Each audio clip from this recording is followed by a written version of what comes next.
গ্রামের মেয়ে বউরা কিভাবে ধান সিদ্ধ করে রাতের বেলা দেখেন। আমরা কিন্তু গ্রামের মানুষেরা এভাবে ধান সিদ্ধ করি রাতের বেলা, কিন্তু একটু ঠান্ডা লাগে না? এই শীতে যে ধান সিদ্ধ করতেছি বাইরে বসে, আগুনের যে একটা তাপ, এই কারণে কিন্তু ধান সিদ্ধ করলে আর একটু শীত লাগে না। আসলে অনেক ঠান্ডার ভিতরে গরম লাগে ধান সিদ্ধ করলে। এখানে ধানটা সিদ্ধ হয়ে গেছে দেখেন, একদম ভাপ উঠতেছে। আমরা এখানে ধানটাও সিদ্ধ করে ফেলছি, দেখতে পারতেছেন। আর এখন ধান বাটা। হ্যালো গাইস, আসসালামু আলাইকুম। সবাই কেমন আছেন? আশা করি ভালো আছেন। আমরাও ভালো আছি। আমার চাচি শাশুড়ি, চাচা শ্বশুর, স্বাস্থ্যবন্ধুরা সবাই ধান উড়াচ্ছে, আমরাও ধান উড়াচ্ছি। এখন কৃষকের মুখে হাসি ফুটে। আর দেখেন আমরা কি ধানগুলো বাতাস দেওয়ার পরে আমরা এখানে সিদ্ধ করে নিচ্ছি, দেখতে পারতেছেন। রাত হয়ে গেছে, আমরা কিন্তু সবসময় রাতে ধান সিদ্ধ করি। এখন রাত হয়ে গেছে, অনেক রাত, তাই আমরা ধানটা সিদ্ধ বসিয়ে দিলাম। ধানটা ভাবলাম সিদ্ধ করে পরে করব। দেখতে পারতেছেন এই যে ভিতরে ধান। এখানে 30 কেজি লয় এক এক পাতিলে। পাতিলগুলোও মাশাআল্লাহ অনেক বড়। আমার চাষি শাশুড়ি আর আমার জালে সিদ্ধ করতেছি, যে 2 পাতিল নামিয়ে নিলাম ধান সিদ্ধ করে। দেখতে পারতেছেন ধোয়া উঠতেছে।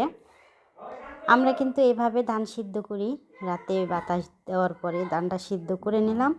আর সকালে এখন রোদে দেব। তো ধান সিদ্ধ করে ফেলছি, এই যে রোদও দিয়ে দিলাম। ধানগুলো একদম ঝরঝর হয়ে গেছে। আমরা রাতে সিদ্ধ করছি, ওরা আবার আজকে রাতে সিদ্ধ করবে। এখানে আমার শ্বশুরবাড়ির অঞ্চলে সবাই কিন্তু রাতেই সিদ্ধ করে, আমরা কিন্তু রাতে সিদ্ধ করি ধান। এখন কৃষকের মুখে অনেক হাসি ফুটতেছে, সবাই ঘরে ঘরে ধান।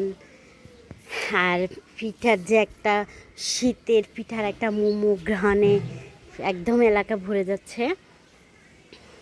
কার কার এখন এলাকাতে ধান আছে, কারা কারা ধানের কাজ করতে ভালোবাসেন বলেন তো। আমরা তো ধান আমরা আরও এখানে সিদ্ধ করছি, যে এগুলা কিন্তু একদম আটা শুকানো হয়ে গেছে। আর এগুলা কালকে সিদ্ধ করলাম, আর এগুলা আজকে সিদ্ধ করে দিয়ে দিলাম। আপনাদের ভাইয়া আপনাদের ভাইয়া ছাদের উপরে উঠে দিয়ে সকালে অফিস চলে গেছে। আমি এখন লাগতে আসি ধানটা। আসলে ধানের সময় ধানের কাজ করতে আসলে ভালোই লাগে। আমরা যেহেতু এত মধ্যবিত্ত ফ্যামিলির বউ মেয়ে, আমরা এত বড় লোক না। আমরা সবাই কিন্তু আমাদের এই ভিডিওটা বেশি বেশি করে দেখবেন, সাবস্ক্রাইব করবেন, আর আমার চ্যানেলের পাশে থাকবেন। জীবনসাথী ব্লগার, প্লিজ প্লিজ যারা এখনও আমার চ্যানেলটা সাবস্ক্রাইব করেন নাই, আমার চ্যানেলটা সাবস্ক্রাইব করে দেবেন, এটাই। আর আরেকটা দেখাই, দেখেন আমার সিম গাছে ফুল আসছে। আর আমি তো ভিডিও দিতে পারছি না কয়দিন ধরে, ধানের কাজ একাই করতে হচ্ছে, তাই এই যে দেখেন সিম আসছে, দেখেন, দেখতে পারতেছেন। ওই সাইডে আরও আসছে সিম গাছে ফুল। গ্রামের মেয়ে বউরা কীভাবে কাজ করে, সবাই যারা গ্রামে থাকেন তারা কিন্তু জানেন। এই যে আরও সিম গাছে ফুল দেখেন, এখানে সিম ধরছে, দেখতে পারতেছেন, এই যে সিম ধরছে।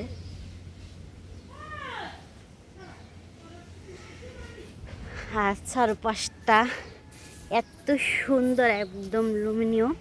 রোদ, আজকে প্রচুর রোদ। ইনশাল্লাহ ধানগুলো একদম ঝরঝরা হয়ে গেছে, দেখেন ধানগুলো ঝরঝরা হয়ে গেছে। আর ওই সাইডে আমার ছেলে কি যে দুষ্টু করতেছে, আমার ছেলে দুষ্টুর কোনো সীমানা নেই, দেখেন, দেখতে পারতেছেন, অনেক দুষ্টু করে।